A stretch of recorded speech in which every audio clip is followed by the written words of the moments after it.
விழுப்புரம் மாவட்டம் திருவெண்ணைநல்லூர் அருகே அரசு பள்ளி காலை உணவில் பள்ளி விழுந்த விவகாரம் தொடர்பாக பள்ளியின் தற்காலிக சமையலர்கள் பணி நீக்கம் செய்யப்பட்டிருக்கின்றனர்.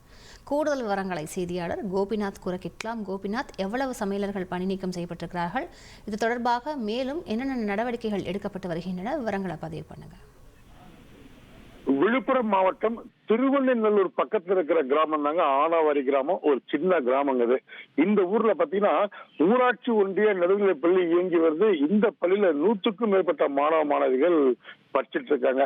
இந்த பள்ளியில 1ஆவதுல இருந்து 5வது வரைக்கும் 67 மாணவ மாணவிகள் படிக்கிறாங்க. இன்னைக்கு காலைல வழக்கம் போல 8 மணிக்கு தமிழக முதல்வரின் காலை உணவு திட்டத்தின் கீழ் அவங்களுக்கு காலை உணவு வழங்கப்பட்டது.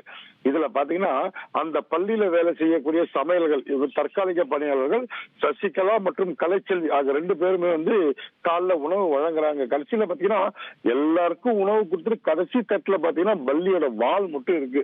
இதை பார்த்த உடனே சமையல்கள் அதிர்ச்சி அடைகிறாங்க. உடனே தலைமை ஆசிரியர் பாலுகிட்ட போய் சொல்றாங்க, சார் பள்ளி வால் மட்டும் தான் இருக்கு, முழு பள்ளியோட உடம்பு எந்த தட்டுல போயிருக்குன்னு தெரியல, எங்களுக்கு பயமா இருக்குன்னு சொன்னோடனே உடனடியாக அருகில் இருக்கக்கூடிய இருவேல்பட்டு ஆரம்ப சுகாதார நிலையத்துக்கு எச்எம் தகவல் சொல்றாங்க. அதே போல கலெக்டர் ஆபீஸ்க்கும் தகவல் சொல்றாங்க. உடனே கலெக்டரோட நேர்முக உதவியாளர் சத்துணவு இந்திரா தேவி வந்துடுறாங்க. தொடக்க கல்வி அலுவலர் வந்துடுறாங்க. உடனே டாக்டர் டீம் பசங்களை தரவா செக் பண்றாங்க. உங்களுக்கான முதல் சிகிச்சையும் கொடுக்கப்படுது. தொடர்ந்து பசங்க ஸ்டேபிளா இருக்காங்க, நல்லா இருக்காங்க. இதுவரை எந்த பாதிப்பும் ஏற்படல. அதிர்ஷ்டவசமாக அனைத்து குழந்தைகளும் நன்றாக இருக்காங்க. தொடர்ந்து மாவட்ட நிர்வாகம் விசாரணை நடத்திட்டு இருக்காங்க. தற்போது இந்த 2 பேரையும் தற்காலிக பணியாளர்கள் 2 பேருமே மொத்தமா அவங்க ரிமூவ் பண்ணிடுறாங்க, வீட்டுக்கு அனுப்பிச்சிடுறாங்க. தொடர்ந்து சம்பவம் குறித்து விளக்கமும் எச்சம் கேட்டிருக்காங்க. அடுத்த கட்ட விசாரணையும் அவங்க பண்ணியிருக்காங்க. இது போல சமையல் கூடத்துல இருக்கக்கூடிய குறைபாடுகளை முழுசா நீக்கணும். அந்த பள்ளியில எந்த பிரச்சனையும் இல்லைன்றது தற்போது மருத்துவர்கள் சொல்ற தகவலை பார்த்துட்டு இருக்கோம். குழந்தைகள் எத்தனை பேருமே ஸ்டேபிளா இருக்காங்க.